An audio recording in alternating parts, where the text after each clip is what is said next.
أعوذ بالله من الشيطان الرجيم. بسم الله الرحمن الرحيم. السلام عليكم ورحمة الله تعالى وبركاته. الحمد لله رب العالمين، والصلاة والسلام على سيدنا محمد وعلى آله وصحبه أجمعين. اللهم علمنا ما ينفعنا وانفعنا بما علمتنا وزدنا علما وعملا متقبلا وارزقنا رزقا حلالا كثيرا واسعا يا أرحم الراحمين. اللهم إنا قد استودعناك بما علمتناه فادره إلينا عند حاجتنا إليه ولا تنسنا يا رب العالمين. اللهم أخرجنا من ظلمات الجهل وأكرمنا بنور العلم وأحسن أخلاقنا بنور الحلم. وصلى الله على سيدنا محمد وعلى آله وصحبه وبارك وسلم. أما بعد.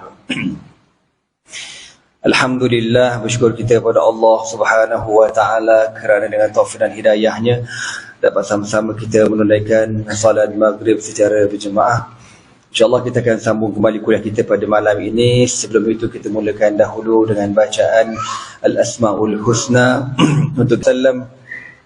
Inna lillahi tis'atan wa tis'ina isman man ahsaha dakhala jannah. Sabda Rasulullah sallallahu alaihi wasallam, sesungguhnya bagi Allah Subhanahu wa taala itu ada 99 nama. Man ahsaha dakhala jannah. Barang siapa yang membilangnya dimasukkan ke dalam syurga Allah Subhanahu wa taala, insya-Allah. Amin.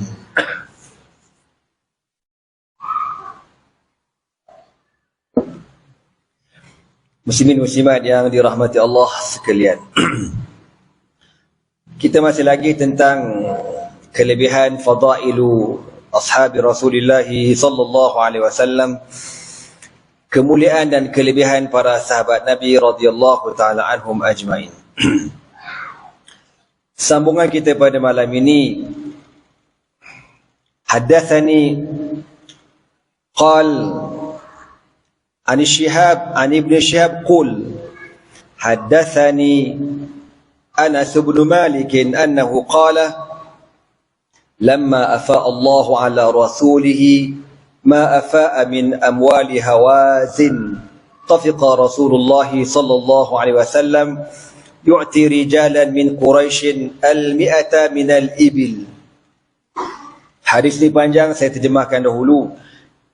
Daripada Anas bin Malik radhiyallahu ta'ala anhu, beliau berkata, ketika Allah Subhanahu wa ta'ala mengurniakan kepada Nabi sallallahu alaihi wasallam al-fai. Al-fai ini tuan-tuan dalam bahasa Arab dengan makna harta rampasan perang yang berlaku tanpa peperangan, sama ada musuh menyerah ataupun musuh melarikan diri. Tapi kalau harta peperangan itu kita dapat melalui pertumpahan darah, peperangan, menentang musuh, musuh lari lintang pukang, kalah, maka dia panggil ghanimah. Ya, al-ghanimah. Al-fai tanpa peperangan. Ketika Allah Subhanahu wa taala mengurniakan kepada Rasulullah sallallahu alaihi wasallam kemenangan harta rampasan daripada kabilah Hawazin, salah satu kabilah terbesar orang-orang Arab ketika dahulu, maka Nabi SAW memberikan harta rampasan ini kepada beberapa orang lelaki di kalangan orang Quraisy. Nabi pilih orang-orang tertentu di kalangan orang-orang Quraisy, dan setiap seorang mendapat 100 minal ibil, 100 ekor unta. Banyak tu bang, 100 ekor unta seorang, bukan sikit-sikit. Tapi bukan semua orang dapat, orang-orang tertentu sahaja. Faqala rajulun minal ansar. Lalu bila Nabi buat macam tu, ada salah seorang di kalangan orang Al-Ansar, dia macam tak puas hatilah, ataupun bahasa kita kata kecil hati. Dia kata, yaghfirullahu li Rasulillah sallallahu alaihi wasallam yu'ti Quraisyan wa yatrukuna wa suyufuna taqturu min dimaihim. Dia kata apa? Semoga Allah Ta'ala mengampunkan Rasulullah sallallahu alaihi wasallam. Nabi memberikan kepada orang Quraisy, tetapi Nabi meninggalkan kita, orang-orang Al-Ansar. Sedangkan pedang-pedang kami mengalir pada pedang-pedang kami. Ini darah orang-orang Quraisy, orang kafir Quraisy yang menentang Nabi SAW dalam perang Badar, perang Uhud, perang Khandaq, dan itu tak termasuk dengan Sariyah yang banyak.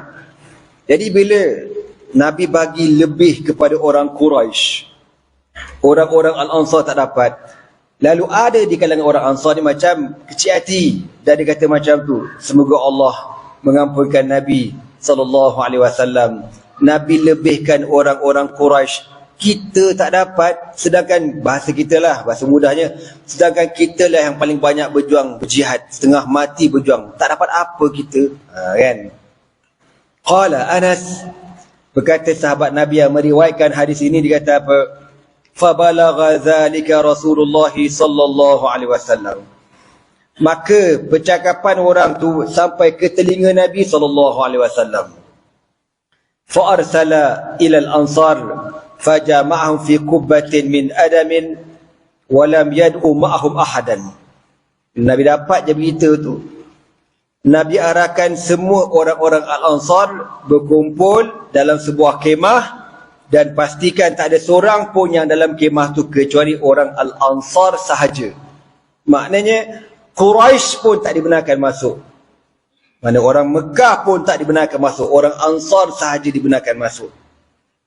Falamma ijtama'u, bila semua para sahabat Al-Ansar ini masuk dalam kemah tu, berhimpun, qala, kata Nabi sallallahu alaihi wasallam, ma hadithun balaghani ankum, apa cerita aku dengar daripada kamu? Aku dengar ada orang cakap dekat belakang tadi benda yang tak elok pasal aku. Qala fuqahaul ansar, maka berkata fuqahaul ansar, orang-orang alim, fuqahaul ansar, veteran al-ansar. Dia kata apa? Amma dhawu ra'i minna falam yaqulu syai'an wa inma unasun hadithatu asnanihim. Ya Rasulullah, kami sahabat-sahabat veteran, fuqahaul ansar, yang berjuang berjihad dengan Nabi yang begitu lama, yang taat setia dengan Nabi pada bai'ah Aqabah pertama, bai'ah Aqabah yang kedua, kami tak cakap apa-apa pun ya Rasulullah. Cerita pasal apa? Maknanya bukan semua orang tahu cerita ni, tapi sampai ke pendengaran Nabi, ada orang cakap belakang benda macam ni. Sahabat-sahabat veteran yang lama berjuang kata, tak ada apa-apa pun, kami tak dengar apa-apa pun ya Rasulullah. Wa inna ma'unasun hadithatu asnadihim, kalau ada pun mungkin yang cakap tu orang yang baru berjuang ya Rasulullah. Nak bagi tahu apa dia?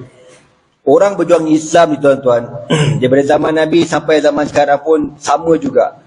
Segi apa? Segi kefahaman perjuangan itu.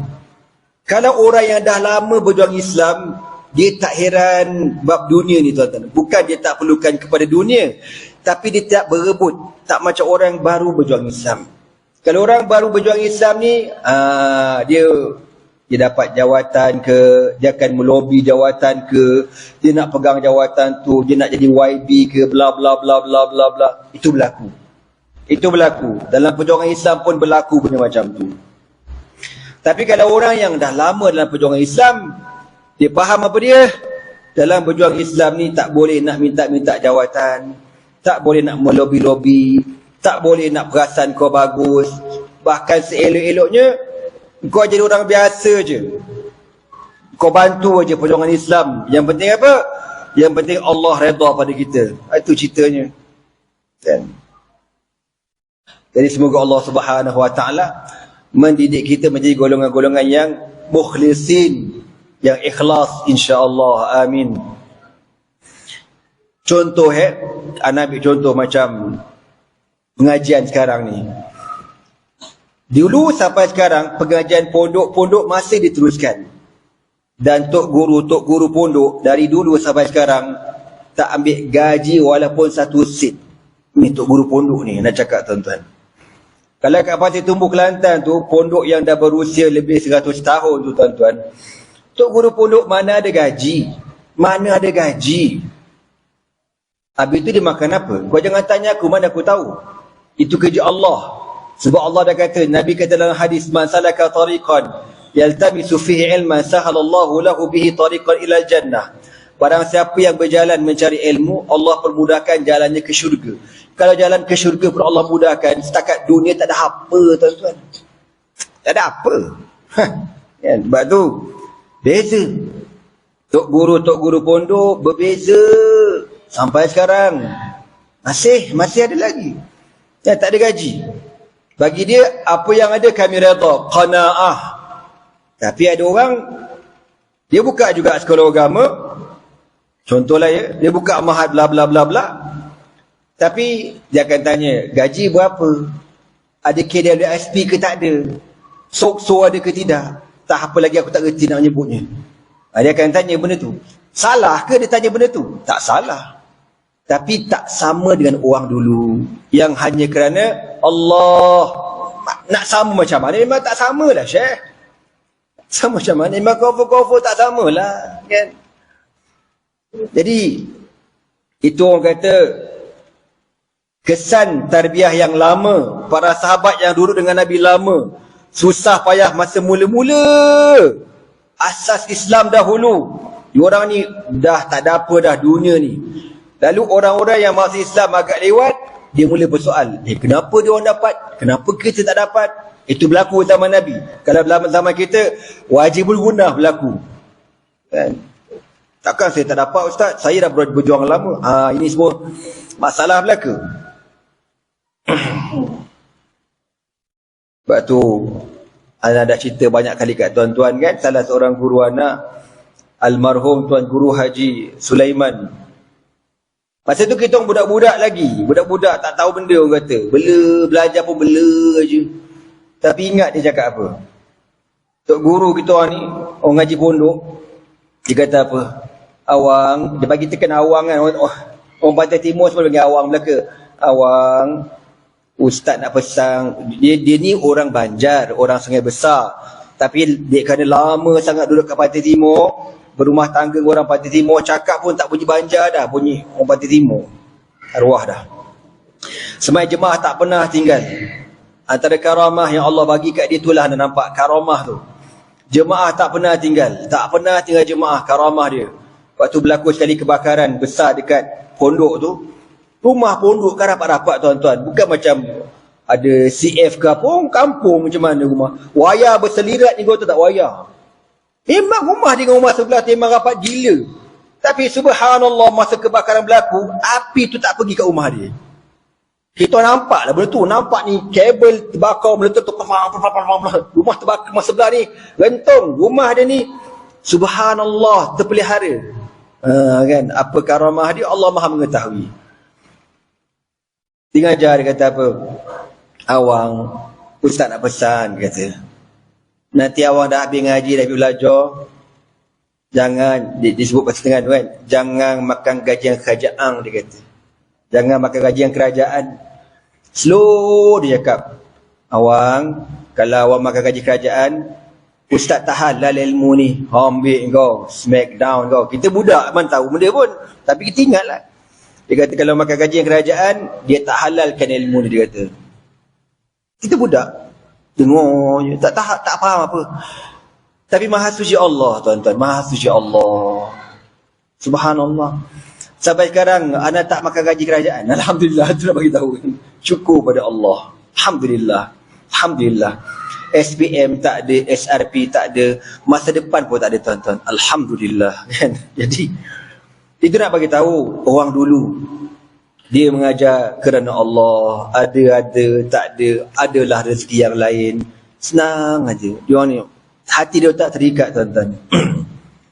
Maka, bila bunyi macam itu, balik ke cerita hadis kita ni, bila ada orang Ansar kata, Nabi bagi orang Quraisy je lebih, kita tak dapat apa pun, kan? Maka Nabi dengar, Nabi sedih, Nabi panggil semua orang Ansar kumpul. Nabi kata, kau cakap apa tadi? Maka para sahabat veteran kata apa? Amma zawra'i finna falam yaqulu syai'an. Ya Rasulullah, kami yang veteran-veteran ni, yang dah lama berjuang, tak cakap apa-apa pun ya Rasulullah. Wa innama unasun hadithatu asnanihim. Tapi yang cakap tu mungkin orang yang baru sangat berjuang Islam ni. Faqala, Maka Nabi pun kata, Nabi sebut balik apa yang orang tu cakap. Yaghfirullahu li Rasulillah sallallahu alaihi wasallam yu'ti Quraisyan wa yatrukuna wa suyufuna taqtur min dimaihim. Nabi kata, aku dengar ada orang cakap. Dia kata apa? Semoga Allah Ta'ala mengampunkan Nabi sallallahu alaihi wasallam. Nabi hanya memberi kepada orang Quraisy. Nabi membiarkan kita, orang-orang Al-Ansar, sedangkan pedang-pedang kita mengalir darah orang Quraisy dalam peperangan-peperangan. Faqala Rasulullah sallallahu alaihi wasallam. Maka Nabi jawab persoalan tu, kenapa Nabi lebih bagi ke orang Quraisy, orang Ansar tak dapat langsung. Maka Nabi kata, inni la'u'ti rijalan haditha ahdihi bil kufri fata'allafahum afala tardana ayadhhaban nas bil amwal wa tarja'una ila rihalikum bi Rasulillahi sallallahu alaihi wasallam fa wallahi lima tanqalibuna minhu khairan mimma yanqalibuna bihi. Allah. Nabi kata apa? Sesungguhnya yang aku bagi tu, inilah u'ti rijalan, aku bagi harta rampasan perang 100 ekor unta setiap seorang dapat tu, aku bagi dekat siapa? Beberapa lelaki yang baru masuk Islam. Tujuannya untuk apa? Untuk aku lembutkan hati mereka. Ini golongan apa panggil tuan-tuan? Mu'allaf qulubuhum, dilembutkan hati mereka. Antara cara Nabi nak lembutkan hati orang yang baru masuk Islam, Nabi bagi harta dekat diorang. Biasalah orang baru masuk Islam kan. Tapi lepas tu Nabi akan tarbiyah, Nabi akan didik. Sebab contoh macam pakcik Nabi Abbas. Abbas tu bukan sebarangan pakcik Nabi. Dia ni masuk Islam lama juga. Start perang Badar. Cuma beza Al-Abbas radhiyallahu ta'ala anhu, dia masuk Islam tetapi dia tak pindah dekat Madinah. Dia stay dekat Mekah. Sebab Nabi kata macam tu, ya ammi makanuka fi Makkah khairun. Pakcik lebih elok pakcik duduk dekat Mekah. Dia sebagai Abbas ni kita kata macam special brand untuk Nabi lah. Ada maklumat terkini, orang Mekah nak serang ke apa ke, Abbas akan WhatsApp ke Nabi. Itu bahasa mudahnya. Dia akan report ke Nabi. Jadi Abbas, dia duduk dekat Mekah, dia menyembunyikan keislaman dia, dan dia tak merasai perjuangan, jihad para sahabat yang berada di Madinah. Sehingga Abbas ni dalam satu peperangan, satu hari bukan peperangan, banyak harta rampasan sampai ke Madinah. Jadi berlonggok dalam Masjid Nabawi ni. Sahabatnya ambil, Abbas pun ambil. Abbas ni, yelah siapa tak nak harta Syekh. Dia ambil sampai dia penuhkan jubah dia ni. Jubah ni kan. Dia ambil, dia penuhkan jubah dia ni. Lepas tu dia kata apa, ya Rasulullah, penuh dah jubah ni, boleh tak minta orang Ansar 2-3 orang tolong ambil lagi untuk aku bawa balik rumah? Nabi geleng, dia baca, ya Allah. Nabi geleng ke Abbas, pakcik kan. Nabi kata, innal mala khudrun khadira hulun khadira. Harta ni ibaratnya benda yang hijau, yang cantik, yang sedap, yang elok. Sesiapa yang ambil dengan sekadarnya sahaja, burika, diberkati, Allah berkatinya. Tapi kalau ambil tak cukup, memang tamak, memang tak cukup lah dia. Maka Abbas pun dengar, dia pun letak, dia ambil sekadarnya sahaja. Itu nak bagi tahu pakcik Nabi radhiyallahu taala anhum ajmain. Jadi bila Nabi didik dia orang faham. Geng-geng ini baru masuk Islam ni, bila Nabi bagi 100 ekor unta, diorang ni pula ketua-ketua kabilah Arab yang baru masuk Islam tuan-tuan. Diorang ni ramai anak beranak. Jadi bila Nabi bagi, diorang leader ni, dia akan bagi anak buah dia. Engkau dapat seekor, engkau seekor. Bila diorang bagi, menyebabkan anak-anak buah yang belum masuk Islam tertarik juga untuk masuk Islam. Itu caranya. Jadi ada orang Al-Ansar yang baru berjuang ni tak faham politik Rasulullah sallallahu alaihi wasallam. Fata'allafahum, untuk aku lembutkan hati mereka. Mana bila dapat, dia kata, aku ni baru masuk Islam, Nabi bagi 100 ekor unta, Masya Allah baiknya Nabi. Maka dia lebih istiqamah begitu. Fa wallahi, Nabi kata apa lagi? Afala tardawna ayadhhaban nas bil amwal. Adakah kamu tidak redha apabila orang lain balik ke rumah masing-masing bawa harta benda? bawa unta, bawa kambing, bawa harta rampasan. Wa tarji'una ila rihalikum bi Rasulillah sallallahu alaihi wasallam. Sedangkan kamu orang-orang Al-Ansar kembali ke kampung kamu, kembali ke Madinah, membawa apa dia? Membawa Rasulullah sallallahu alaihi wasallam. Fa wallahi, Nabi kata, demi Allah, lima tanqalibuna minhu khairun mimma yanqalibuna bih. Demi Allah, Nabi kata, apa yang kamu bawa pulang ke Madinah, iaitulah Rasulullah sallallahu alaihi wasallam, lebih bagus, lebih mulia daripada apa yang mereka bawa balik. Itulah unta tu, tuan-tuan. Nabi sebut hadis ni dalam setengah riwayat, kata para sahabat dengar menangis, semua lagi menangis. Radina ya Rasulullah, menangis dah ke? Sebab apa? Sebab dia tahulah takkanlah kau nak compare Nabi dengan unta. Agak-agak mana boleh? Nabi sallallahu alaihi wasallam kan, macam ada kisah seorang pakcik dekat padang pasir ni. Satu hari Nabi SAW dekat padang pasir, Nabi menumpang kemah dia. Dia pun bagi Nabi minum, bagi Nabi makan. Dia ni orang padang pasir, bahasa kita macam nak kata tadaskul punya orang kan, tak baik pula kan. Mana orang biasa-biasa lah. Bila dah habis makan semua, dah bagi minum, Nabi pun kata, alaka hajatun? Terima kasih Tuan, belanja kami makan. Tuan ada hajat tak? Lalu lelaki Badawi ni kata, hajat? Ada. Apa dia? Naqatun, dia kata, aku nak seekor unta. Unta je? Ya. Lagi? Ada lagi? Lagi. Lagi kita saya fikir. Naqah, unta lagi. Ada lagi tak? Ada. Apa dia? Unta. 3 kali unta. 3 kali unta. Marahlah Nabi kan. Yang kau minta ni Nabi sallallahu alaihi wasallam. Maka Nabi kata, awa ajazta an takuna misla ajuzi Bani Israel. Kenapalah pakcik tak boleh nak jadi macam kisah seorang perempuan tua Bani Israel. Perempuan tua Bani Israel ni kisah ni, tuan-tuan. Ketika Bani Israel sesat dekat padang Sinai selama 40 tahun, dia sesat kan. Tak boleh nak keluar daripada padang tu. Di akhir cerita tu, puas pening kepala Nabi Musa nak cari jalan tak jumpa-jumpa. Tiba-tiba dengar-dengar ceritanya, Bani Israel ni, diorang ada perjanjian dengan Nabi Yusuf. Keturunan diorang dulu, moyang-moyang diorang dulu ada buat perjanjian dengan Nabi Yusuf. Apakah perjanjian tersebut? Bani Israel takkan boleh keluar daripada padang pasir tersebut, sehingga diorang kena cari di mana jenazah Nabi Allah Yusuf dan keluarkan jenazah Nabi Allah Yusuf tu. Nabi Musa dengar, ya betul. Ya. Habis siapa yang tahu? Tak ada seorang tahu, pening kepala. Tapi mesti cari jenazah tu. Direkaskan cerita, tuan-tuan. Kisah ni ada dalam kitab Sahihul Qasasin Nabawi. Kalau tak sama dengan hadis riwayat Imam Muslim. Dia pun cari-cari, ada seorang nenek tua. Nenek tua kerepot di kalangan Bani Israel. Sekali nenek tu kata, nenek tahu cu. Gitulah nenek tu. Dia tahu dekat mana lokasi kubur Nabi Allah Yusuf. Lega Nabi Musa. Alhamdulillah. Nenek tahu ni? Betul. Tahu cu. Dekat mana? Apa nenek tu kata? Kat mana? Senang-senang je kau nak tahu ya. Oh, di man kau jangan main. Apa kata nenek tu? Aku takkan tunjuk kepada engkau di mana kubur Nabi Yusuf sehingga kau makbulkan hajat aku. Nabi Musa pun apa dia? Apa hajat nenek? Kabur. Nabi Musa dia fikir orang tua kan, orang tua paling pun dia mungkin nak gigi palsu contohlah kan. Nak ngunyah senang sikit.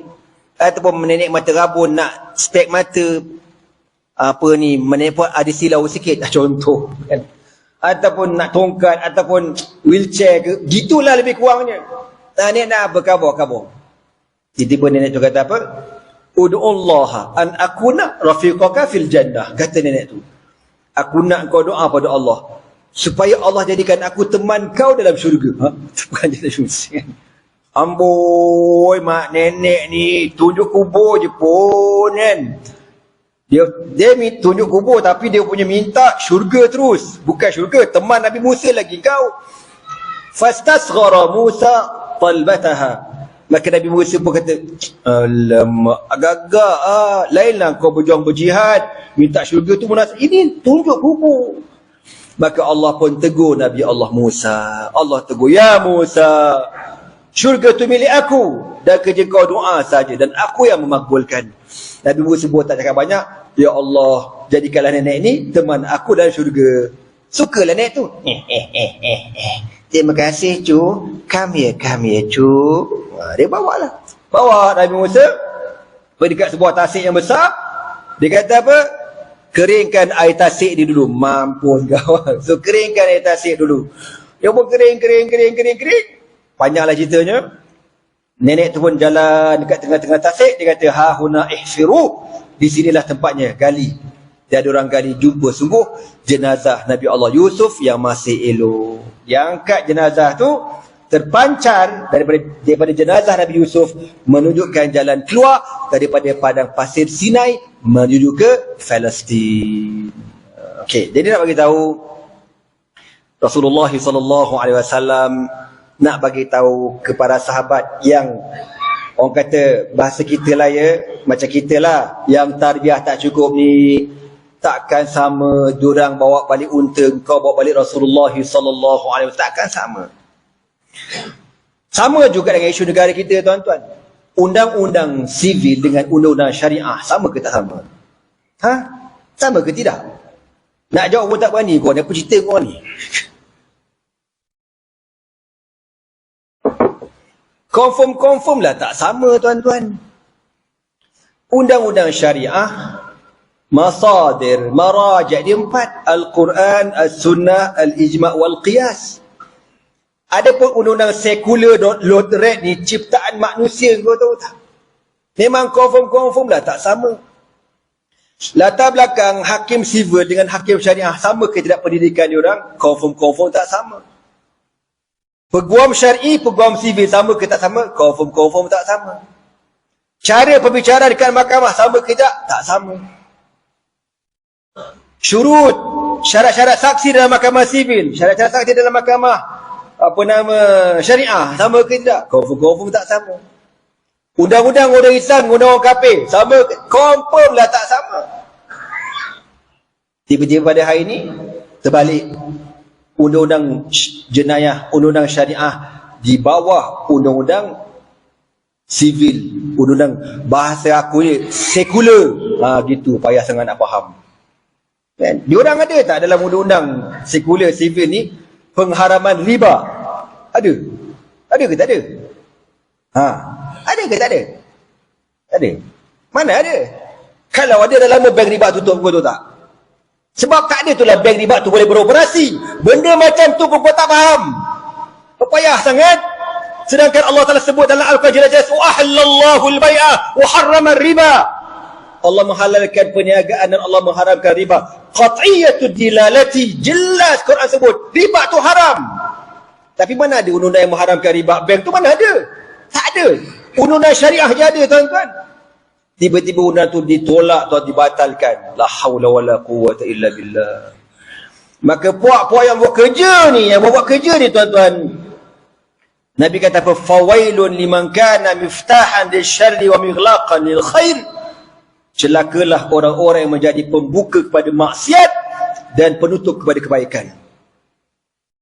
Wa man sanna sunnatan sayyi'atan fa 'alaihi wizruha wa wizru man 'amila biha la yanqusu syai'un minha hatta yaumil qiyamati. Barang siapa yang membuat sesuatu perkara yang baru, yang benda tu benda maksiat, benda tu benda berdosa, lalu orang ramai ikut benda tu, bila diorang dah batalkan undang-undang syariah Kelantan, kesannya apa? Negeri-negeri lain yang ada enakmen jenayah syariah pun akan terkesan juga.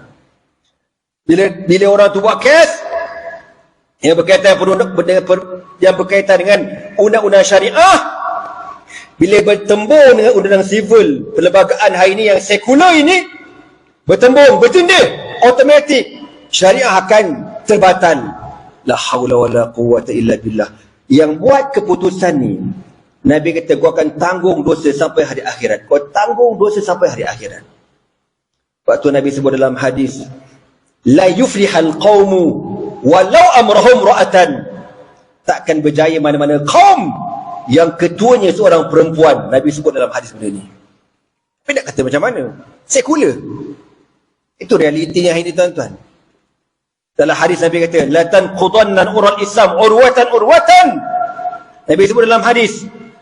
Rasulullah sallallahu alaihi wasallam bersabda, "Wan Abi Umamah al-Bahili radhiyallahu ta'ala anhu, an Nabi sallallahu alaihi wasallam qala, la tanqudanna ural Islam urwatan. Fakullama intaqadat urwatun tashabbatha an-nas billati taliyaha. Wa awwaluhunna naqdan al-hukmu wa akhiruhunna as-salah." Nabi kata apa, tuan-tuan? Dalam Musnad Imam Ahmad, Nabi kata akan dilerai ural Islam, simpulan Islam. Islam ni Nabi buat ibarat seperti tali yang bersimpul. Ada pintalan 1, simpulan 2, simpulan 3, simpulan ini kuat, Nabi kata. Di akhir zaman nanti Nabi kata, kesemua simpulan itu akan terlerai satu demi satu.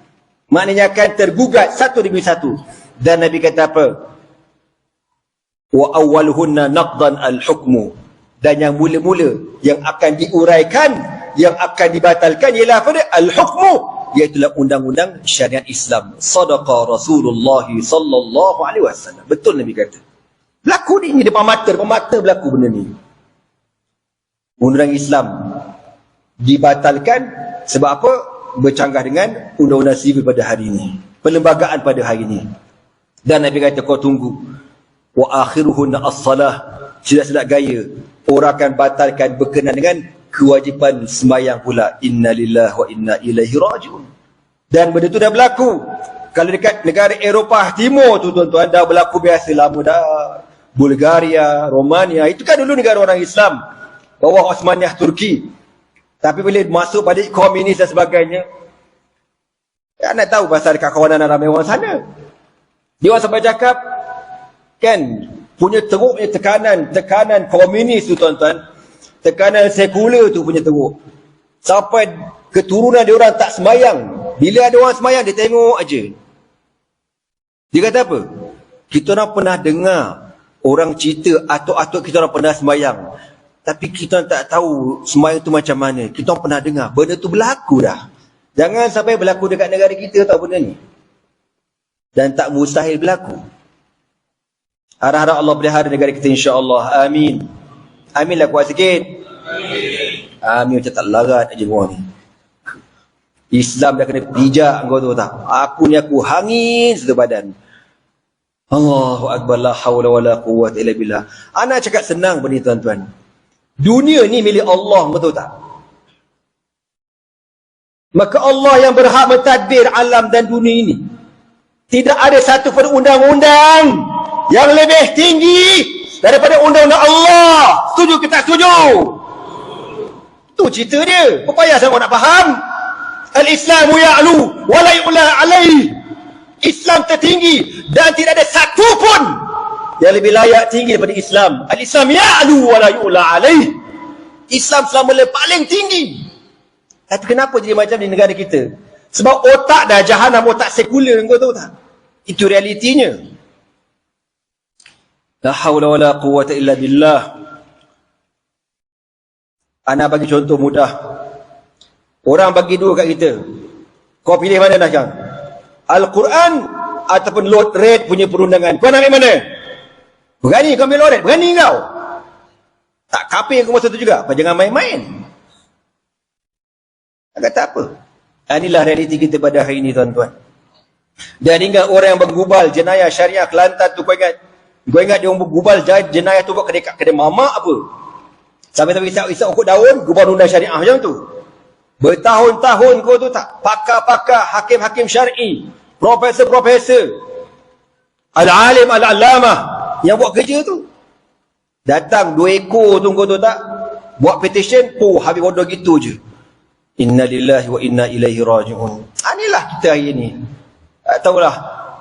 Orang yang buat kerja macam ni, puak-puak ni semua, kalau dia mati sebelum bertaubat, jangan sembahyangkan jenazah dia orang, tuan-tuan. Itu jawapan dia. Jangan sembahyang jenazah dia orang. Azan dulu ke? Dah isyak dah? Sebenarnya. Muslimin muslimat yang dirahmati Allah sekalian. Jadi anak nak bagi tahu apa yang Nabi sebut. Nabi sebut dekat orang Ansar, apa yang mereka bawa balik tu, harta benda, nak banding dengan aku Rasulullah, jauh aku lebih mulia. Tapi itulah nak kata tadi, Nabi SAW bawa benda mulia, Islam ni benda paling mulia. Tapi dia kerana otak kita dah dijajah. Penjajah British masuk kat negara kita. Dulu, sebelum British jajah, sebelum 1920-an, kita dah ada mahkamah syariah. Kita dah ada mahkamah syariah. Undang-undang syariah negara Tanah Melayu ini undang-undangnya undang-undang Islam. Sebelum 1920. Datang popok kafir British, dia datang, dia buat sikit. Dan ada pula orang-orang Melayu yang jadi tali barut munafik bersubahat dengan popok British, tuan-tuan. Akhir jadilah apa yang berlaku sampai hari ini. Inna lillahi wa inna ilaihi raji'un. Fadhal jazan.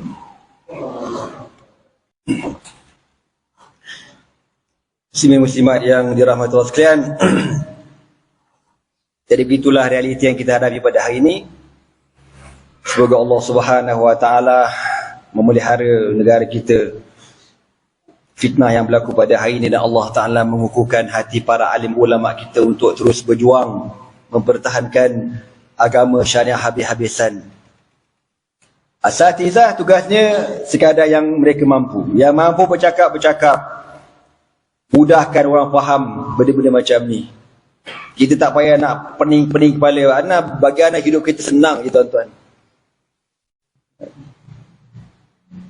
Macam nak kata tadi lah, bumi ni ada tuannya, Allah. Dan kita ni Allah yang ciptakan. Tapi bila bab perundangan kau ambil orang kafir punya perundangan, tak celaka ke namanya, tuan-tuan? Atau aku geram tu. Tak biadab ke namanya? Contohlah, kau beli kereta Ferrari. Kau beli Ferrari, tiba-tiba kau servis hantar dekat Pro 2. Tak kena terajang namanya. Kan? Menggatal nak pakai Ferrari, tapi time servis pergi kat Pro 2. Itu pun kau kata gila apa mamaknya? Itu kau kata gila. Bila bab perundangan yang benda macam tu, kalau kau kata gila kerang, arah pula kan, lantak peduli apa. Tapi itulah realitinya. Kullu shibrin min hadhil ard, setiap inci dunia ni milik Allah. Wa kullul hawa allati tashumuha, setiap udara yang kau hirup ini, yang free oksigen ini milik Allah. Tiba-tiba kau berani ikut cakap orang kafir. Mahu tak geramnya kita? Sepatutnya kita perelokkan mana-mana yang ada kelemahan, mana-mana ada kekurangan. Cuba memperkasakan syariah, memperelokkan lagi mana-mana. Bukan kau membatalkan. Aku yang tak sekolah tinggi pun reti tu tak benda macam ni. Tapi nak kata macam mana? Kalau dah kepala otak bersarang dengan sekular ni, tuan-tuan, dia kata apalah. La hawla wa la quwwata illa billahil aliyil azim. Waktu dah hadis yang lain Nabi kata apa? Gua akan dapati satu zaman nanti, yusbihu ar-rajulu mu'minan wa yumsi kafiran, wa yumsi ar-rajulu mu'minan wa yusbihu kafiran, yabi'u dinahu bi'aradin minad dunya. Nabi kata gua akan lihat di akhir zaman, ada orang pagi-pagi kafir, malam beriman. Besoknya malam beriman, besok pagi kafir pula. Dia berubah akidah tu dalam tempoh tak sampai 24 jam. Kenapa jadi macam tu? Nabi kata kenapa?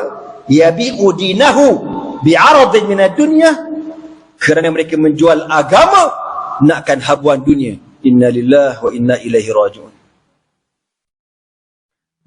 Itulah kita di akhir zaman. Orang tak tahulah. Saya bukan nak kata saya bagus, tidak.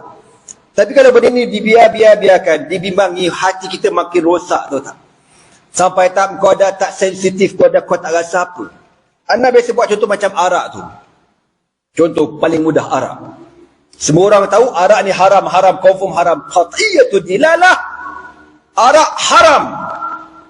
Merupakan dosa besar di sisi Allah, dilaknat 7 golongan yang terlibat dengan arak.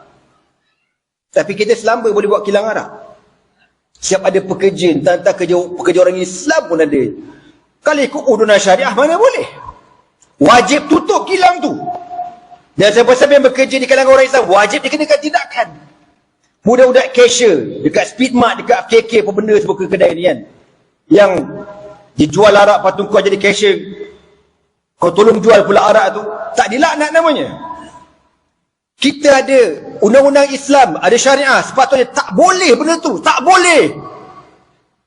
Tapi dia kena dah biasa, tak ada apa, ni masalah tak ada apa. Ana pernah, sekali tu aku kesian tengok seorang budak perempuan tu, cashier, dia ambil apa penatang, anchor ke apa, nak jual ke seorang mamak mabuk mana entah ni. Kata, dia tak boleh tau ni, berdosa tau dia. Tak boleh buat, tak boleh jual tau. Dia kata apa tau? Saya tak sentuh pun bang. Dia kata saya tak sentuh pun. Bukan pasal sentuh mangkuk oi. Kau jual begitu haram hukumnya tahu tak? Ini sebab apa? Sebab kita dah makin rosak kau tahu tak? Kau nak tunggu sampai negara ni rosak, keluarga kita rosak, anak-anak kita rosak, kau nak tunggu macam tu? Sebab tu Nabi kata kullukum ra'in wa kullukum mas'ulun an ra'iyatihi. Setiap kamu adalah pemimpin dan setiap pemimpin akan Allah soal tentang rakyat dia. Kau ingat main-main apa? Pemimpin negara ni kau ingat main-main apa? Kau tunggu besok dekat padang mahsyar. Kalau kau rasa kulit kau tebal dengan panasnya matahari, kau tunggu besok. Sebab tu Nabi letak dalam hadis 7 golongan yang bakal mendapat naungan arasy. Yang first kali siapa dia? Al-imamul adil. Imam yang adil. Imam adil siapa dia? Allazina hakama bi syariatillah, yang menghukum dengan syariat Allah Subhanahu wa taala. Mana mungkin imam sekuler boleh dapat naungan arasy? Mustahil. Imamun adilun, pemimpin yang adil bakal mendapat naungan arasy di hari akhirat besok. Kalau kita reti kesedaran, rapat dengan para alim ulama, ulama tegur cakap elok, dengarlah. Ulama ni pewaris Nabi. Dengar cakap ulama ni. Dengar nasihat. Dengar nasihat qadhi, mufti ada. Tapi apa masalah hati kau ni? Masalah apa kau sebenarnya ni? Tu dah kata sampai sekarang kilang arak sampai berapa 3-4 dekat Selangor ni. Sepatutnya dah lama kena tutup, sepatutnya. Tapi dengan sebab tidak ada kuat kuasa dan dah jadi biasa. Tu sampai tahap maksiat itu dah biasa, kau tahu tak? Alah biarlah, tak apalah lah, tak campur lah tu masa biar lah. Alah kita bukan baik sangat pun, nanti dia bertaubatlah dah lah. Macam tu murtad lah terus. Na'udzubillah min zalik. Alah nanti dia kembali berislam lah. Siapa? Kita boleh tentu lagi. Itulah kau tak kerti bahasa. Itu namanya kau tak kerti bahasa, bongok. Aku geram lah ni. Kalau kau nak marah-marah lah. Tapi benda ni kalau tak emosi tak jadi. Kau tahu tak? Tuan-tuan tengok. Abu Bakar As-Siddiq radhiyallahu ta'ala dalam peperangan Badar. Masa peperangan Badar, Abu Bakar dah beriman tau. Anak dia tak beriman lagi. Anak dia belum beriman lagi. Lalu apa kata anak dia? Abah, masa lepas dia beriman lah. Dia kata, Abah, masa perang Badar saya nampak Abah. Apa Abu Bakar kata? Kalau aku nampak kau masa perang Badar, nescaya aku bunuh kau. Sebab kau kafir dan kau lawan Rasulullah SAW. Mana benda tu kena ada kuat kasaan. Kita negara orang Islam, agama rasmi Islam. Cubalah, entahlah aku nak kata la haula wala quwwata illa billah. Akhirnya tuan-tuan tengok macam mana Khilafah Uthmaniyah Turki yang memerintah tak salah saya lebih kurang 300-400 tahun. Kau jangan main 300 empire terhebat satu ketika dahulu. Empire terhebat, kau tahu tak? Jatuh, habis semua dia punya khilafah dia. Mana? Raja keturunan Uthmaniyah mana sekarang? Tak ada, habis dibunuh, habis tak ada dah tuan-tuan. Habis. Sebab apa? Kelalaian, kesilapan. Ulama nasihat tak nak dengar. Tengok sejarah Andalus. Islam memerintah 600 tahun, kau tahu tak? Andalus tu 600 tahun Islam memerintah. Bukan sekejap-sekejap lah. 600 tahun. Tamadun terhebat di dunia. Bila jatuhnya kerajaan Islam Andalus, Allah, siapa yang baca sejarah Andalus, kalau baca pada mula sampai akhir, kau boleh mengalir mata, kau tahu tak? Panjang gila sejarah anak baca. Lama lah nak baca. Masa zaman PKP tak ada kerja apa aku baca. Antara kisah yang Ana rasa sedih. Akhirnya ada seorang wartawan ni, dia cuba nak cari mana sakibaki keturunan raja yang pernah memerintah Cordoba, Spain. Cordoba. mana keturunan dia. Dia cari. Jumpa tuan-tuan, Salasilah tu ada seorang lelaki dah tua duduk berniaga kedai runcit dekat Morocco. Maghribi dengan Spain seberang-seberang aja. Dalam dia kata, jumpa sungguh. Jumpa cek Salasilah, ya sungguh. Dia pun tanyalah kat orang yang jaga kedai runcit ni. Kedai runcit kecil je. Dia kata, kau tahu tak kau siapa? Tak tahu. Kau tahu tak kau siapa? Tak tahu. Engkau keturunan Sultan terakhir, Sultan yang memerintah Spanyol Andalus. Kerajaan yang hebat 600 tahun. Kau keturunan yang terakhir, tahu tak? Bodoh, dia kata, ya ke? Tak tahu pun, dia kata. Habis sekarang kau buat ke? Dia kata, kau buat apa sekarang? Inilah kedai runcit. Ini pun aku menang nombor loteri, dia kata. Menang nombor ekor, menang taklah first prize pun. Boleh buka kedai runcit. Kau tengok, sampai hina macam tu, kau tahu tak? Allah. Yang kerajaan Islam Osmania tu, ada seorang, sikit lah tuan-tuan, sorry ambil masa sikit. Ada seorang pemimpin Turki yang akhirnya digantung, siapa nama dia nak lupa tu. Dia ni usaha tau, cari saki-baki keturunan Osmania. Akhirnya jumpa dekat mana? Dekat Cyprus. Jumpa kat Cyprus seorang nenek tua. Kau tahu dia buat apa nenek ni? Keturunan Salasilah Osmania, Turki, dia buat kerja apa? Kerja tukang basuh pinggan mangkuk dekat kedai makan. Kau tahu tak? Tua dah nenek tu. Datang Presiden Turki, anda lupa nama dia. Siapa ingat nama dia? Yang mati kena gantung tu. Kau search dekat Google kalau sempat. Dia jumpa perempuan dia tahu memang dia ni keturunan Salasilah daripada Osmania. Dia peluk, menangis. Yang ni tak tahu benda. Dia kata, kenapa kau nangis, kenapa?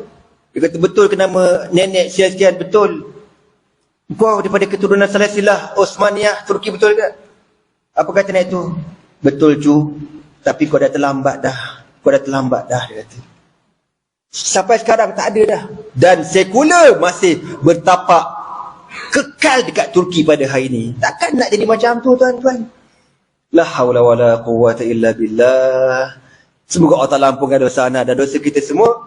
Dan Allah Ta'ala bantulah kita untuk kembali kepada hukum hakam syariat Allah Subhanahu wa ta'ala. Semoga perkara yang berlaku pada hari ini membuka mencerikkan mata kita supaya kita tidak ada pilihan lain kecuali kembali kepada al-Islam. Ya ayyuhallazina amanu udkhulu fi silmi kafatan wa la tattabi'u khutuwati syaitan innahu lakum aduwwum mubin.